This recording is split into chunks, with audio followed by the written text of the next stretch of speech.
ඔයාලත් Valentine දිනේ කියලා පර වෙලා යන රෝස මල් දීලාද වැලන්ටයින් සැමරුවේ? ඒක බොරු වැඩක්. මෙන්න තියෙනවා නියම බඩු. අපේ කලින් වීඩියෝ එකෙත් අපි හැදුවා රසමරස චොකලට් එකක්. කඩෙන් චොකලට් අරන් ලාභෙට දෙන්න යන්න එපා. ගෙදර චොකලට් හදන්න. එහෙම නැත්නම් මේ වගේ ලස්සන මල් හදන්න. එහෙම තමයි වැලන්ටයින් එක සමරන්න තියෙන හොඳම විදිහ. මේක හදන විදිය හරියටම දැනගන්න ඕන නම් වීඩියෝ අවසන් වෙනකන් අපිත් එක්ක රැඳිලා ඉන්න. අද වැලන්ටයින් දවස උදේ කෑම හදන්න තමයි ලෑස්තිය. මං අරන් තියනවා පාන් පිටි. අද හස්බන්ඩ් කැමතිම දෙයක් තමයි හදන්න යන්නේ. මේ පාන් පිටි ඔක්කොම මං එකතු කරගන්නේ නැහැ. ඉස්සෙල්ලම භාජනයකට පාන් පිටි ටික එකතු කරගෙන මේකට මං එකතු කරගන්නවා ලුණු. කෑමක් හදද්දී ලුණු නැතුව බෑනේ. රස අනුව ලුණු එකතු කරගන්නවා. මම පාන් පිටි 500ට තේ හැඳි එකක් වගේ ලුණු එකතු කරගත්තා. ඊළඟට මම මේකට එකතු කරගන්නවා සීනි. සීනිත් තේ හැන්දක් විතර එකතු කරගන්නවා. දැන් මේ පාන් පිටි ලුණු සීනි මිශ්‍රණයට මම වතුර ස්වල්පයක් එකතු කරගන්නවා. නෑ. වතුර එකතු කරගන්න කලින් මම පොල් තෙල් ස්වල්පයක් එකතු කරගන්නවා.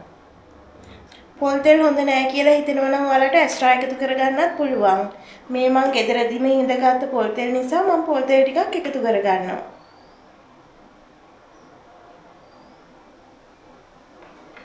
පොල් තෙල් මේස හැඳි දෙකක් විතර එකතු කරගන්න. දැන් මේ ටික හොඳට කවලම් කරගන්නවා.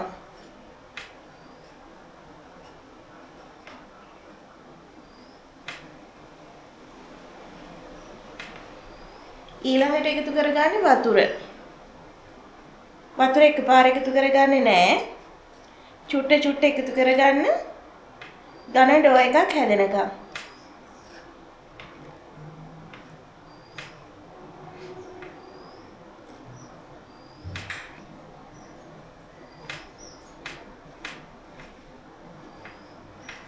වතුර එකතු කරන එක පරිස්සමෙන්ම කරගන්න ඕනේ.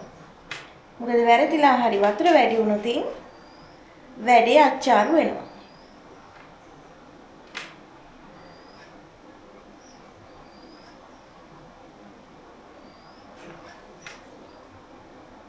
මිශ්‍රණය මෙන්න මේ ගානට අනාගත්තයින් පස්සේ මං ආයෙම පොල් තෙල් මේස හැන්දක් විතර එකතු කරගන්නවා.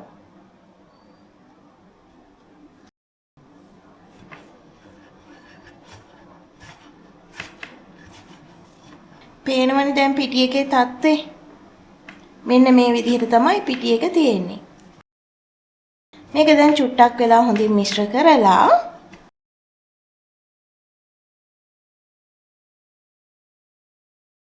ආයෙම අපි එකතු කරගන්නවා වතුර මේස හැන්දක් විතර.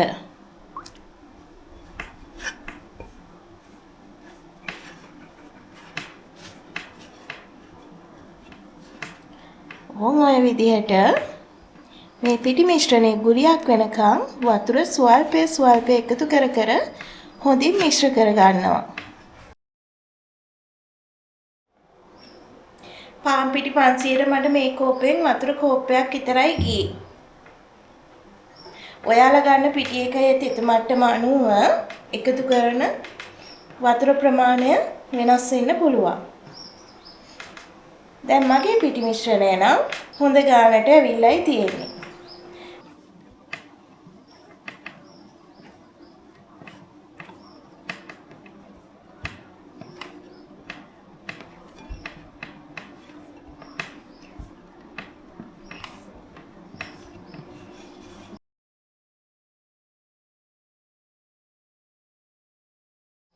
මේ තියෙන අනාගත පිටි මිශ්‍රණය. මේක දැන් ලන්ච් ෂීට් එකකින් හොඳට කවර් කරලා විනාඩි 10ක් තියනවා.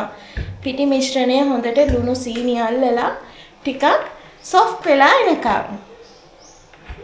පිටි මිශ්‍රණය විනාඩි 10ක් සොෆ්ට් වෙනකම් අපි කරනවා වෙන වැඩක්.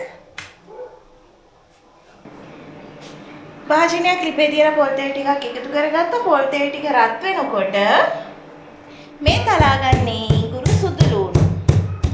සුදු ලුණු නම් පොතු පිටින් තලා ගන්නවා. තැලෙදි පොත්ත අයින් වෙනවා.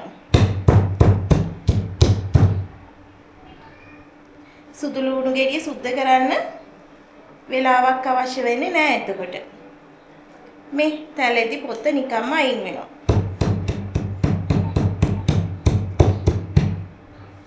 දැන් තරාගත් ඉඟුරු සුදු ලුණු රත් උණු තෙරට එකතු කර ගන්නවා.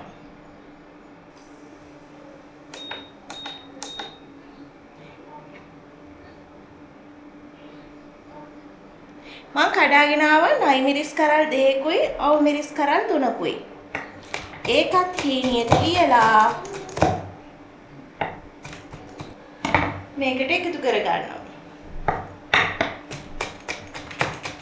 නයි කොච්චිනා වැඩි කරගන්න එපා ගෑස් ටික් තියනවා නම්. කද්දි දැනුම් නැති වුණාට කෑවයින් පස්සේ ගෑස් ටික් වැඩි වෙන්න තියෙන සම්භාවිතාව වැඩි.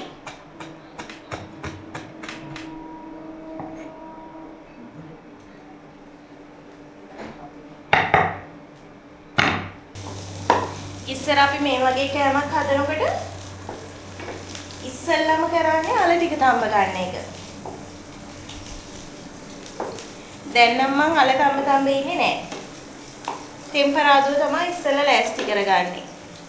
ඒ ඇයි කියලා බලාගෙන ඉන්න. ඉඟුරු සුදු ලුණු මිරිස් ටික බැදෙනකොට මං ලියා ගන්නවා හීනියට අපේ ලුණු ගෙඩිය. ලුණු ගෙඩි දෙකක් දැම්මත් රසයි ඉතින්. ලුණු ගෙඩි දෙකක්ම දාමු. ගොඩාක්ම චොප් කරන්නත් එපා. චුට්ටක් කෑලි තියෙන්න කපා ගන්න. මෙන්න මේ වගේ.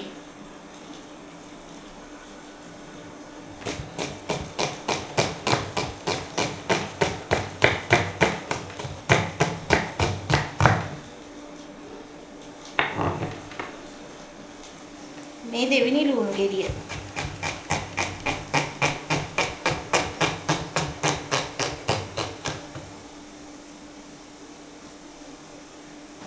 මේ ලුණු ටික දැන් රන්වන් පාට වෙනකම් බෙද ගන්න ඕනේ.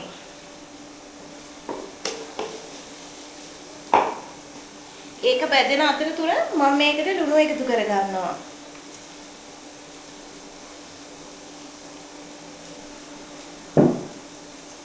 තව කෑලි මිරිස් ටිකක්.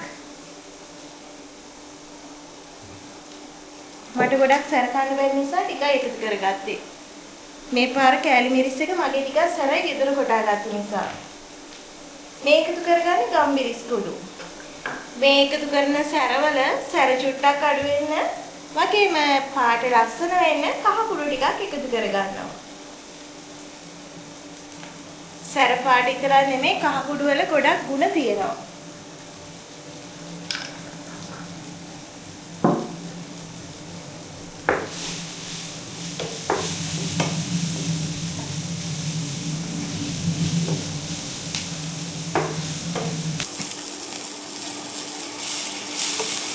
ලුණු ටික හොඳට බැදිලා තියෙන්නේ. මේ වෙලාවේ මම මේ සුද්ධ කරගත්ත අල ගෙඩිය මේකටම ග්‍රේට් කරගන්නවා.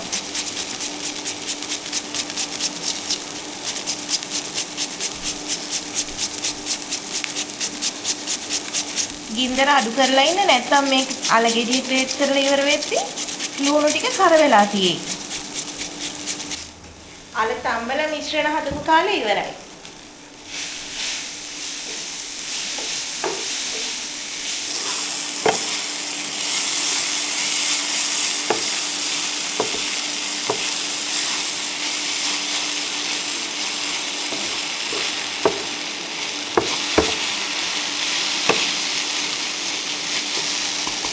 මේ විදිහට අල මිශ්‍රණය හදන ඔයාලට අල තම්බන්න යන කාලේ විතරක් නෙමෙයි අල මිශ්‍රණය වෙනස් රසක් එනවා.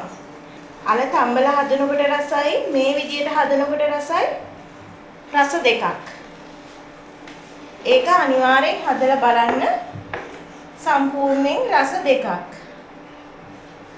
මේ විදිහට අල ටික තැම්බෙන්නේ නැහැ කියලා ඔයා හිතනවා නම් ඔයාට පුළුවන් මේකට වතුර ටිකක් එකතු කරගන්නත්. මම නම් එකතු කරගන්නේ නැහැ මට මේ තැම්බෙන ප්‍රමාණය හොඳටම ඇති නිසා. මේ විදිහට කරලා අපිට අල රොටි හදා ගන්නත් පුළුවන්. මේක මෙන්න මේ විදිහට තුනී කරලා රොටියක් වගේ පිච්චෙනකන් තියලා පැත්ත මාරු කරලා රොටියක් හදා ගන්නත් පුළුවන්.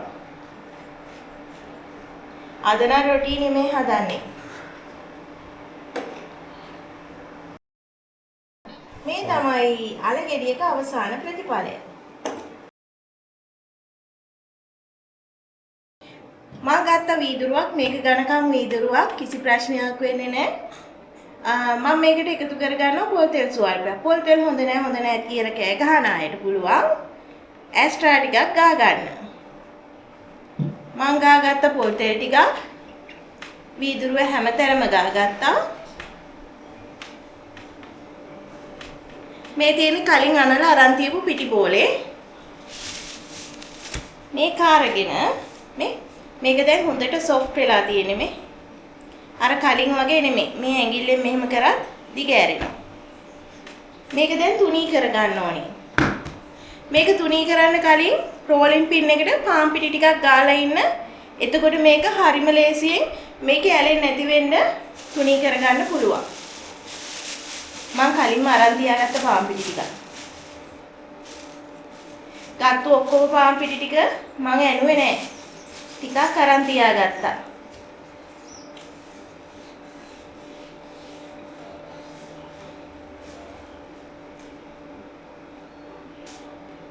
පාන් පිටි තවරගත්ත රෝලින් පින් එකෙන් මම දැන් මේක තුනී කරගන්නවා.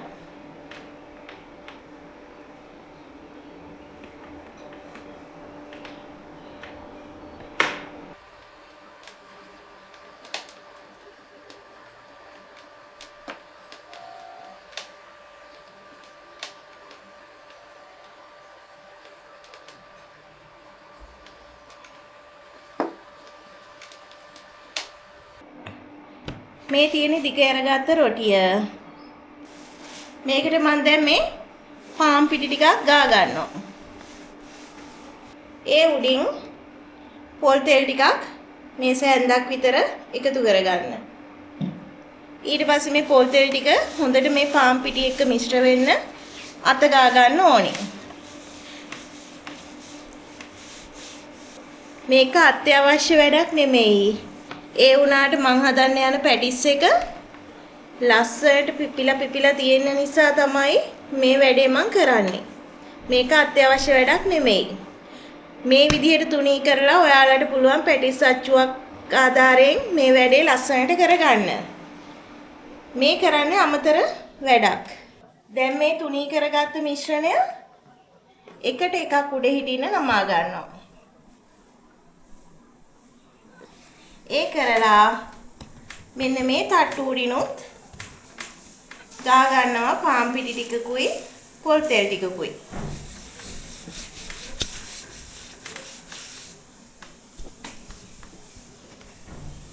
තෙල් ගොඩාක් එකතු කරන්න ඕනේ නැහැ. ටිකක් එකතු කරගන්න. නැත්තම් මේ කෑම කන්න අගුණ කෑමක් වෙනවා. ආයෙම නමා ගන්නවා. ඔන්න ඔය විදිහට මම දැන් 4 වතාවක් නමා ගත්තා. මම දැන් මේක ආයෙම තුනී කර ගන්නවා.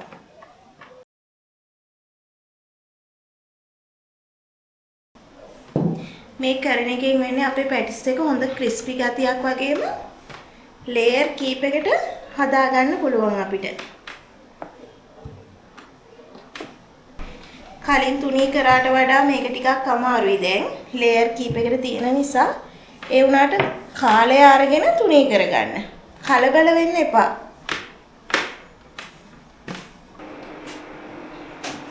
දැන් තුනී කරගත්ත පිටි මිශ්‍රණය කපා ගන්නවා මම කොටස් දෙකකට. සමාන කොටස් දෙකකට. මේ තියෙන්නේ හදාගත්ත අර මිශ්‍රණය. මේකෙන් දැන් චූටි කොටස් එක පැත්තකට තියාගෙන යනවා.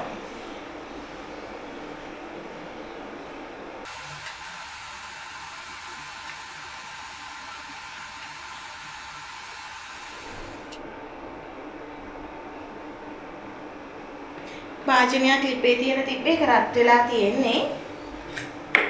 මේ වැඩේ කරන අතරතුර පොල් තෙල් ටිකක් රත් වෙන්න තියෙනවා. දැන් අර මිශ්‍රණයේ තිබ්බ නැති අනිත් පැත්ත මිශ්‍රණයේ තියපු පැත්ත උඩින් හරවලා තියෙනවා. සම්පූර්ණයෙන්ම කවර් කරගන්න. දැන් මෙන්න මේ විදිහට එක මිශ්‍රණයක් විතරක් අහුවෙන්න කැමති අච්චුවකින් හද කරගන්න.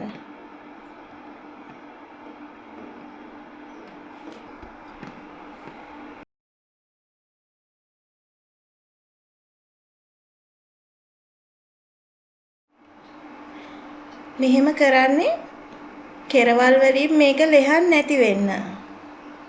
තෙලේ දාපුවම නැත්තම් ලෙහෙන්න බලනවා.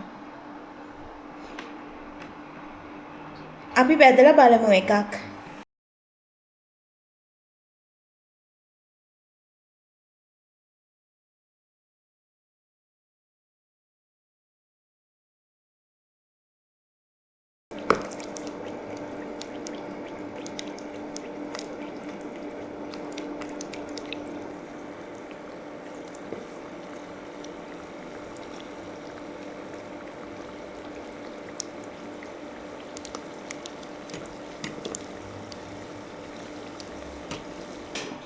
මෙන්න තියෙනවා මේ පාර වැලන්ටයින් එකට මගෙන් හස්බන්ඩ්ට මල්. මේ දෙන්න කලින් මේක රහද කියලා බලන්නත් එපා. කඩලා බලමු එකක්. ඔන්න ඔය වගේ තමාලේ වෙන් වෙලා අපේ පේස්ටිය තියෙන්නේ. මේක ඉතින් නිකම්ම කන්න මොකද්ද වගේනේ. මම එකතු කරගත්ත සෝස් ටික. රහ බලන්නයි යන්නේ. කුඩු කුඩු හැලෙනවා. එච්චරට මේක ක්‍රිස්පි.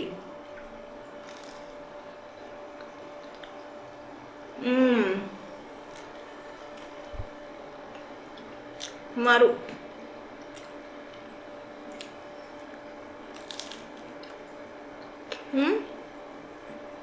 මාර ක්‍රිස්පි එක තියෙනවා අඩු ගින්දරේ බැද ගන්න ටිකක් වෙලා වැඩිපුර.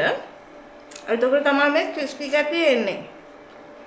ගින්දර වැඩි කරලා එකපාරට බැද ගත්තොත් මෙච්චර ක්‍රිස්පි එක එන්නේ නැහැ. මේ බලන්න. ලස්සනට වැඩේ තියෙනවා අඩු ගින්දරේ බැද ගන්න ඕනේ. මේ පාට වෙනකම්.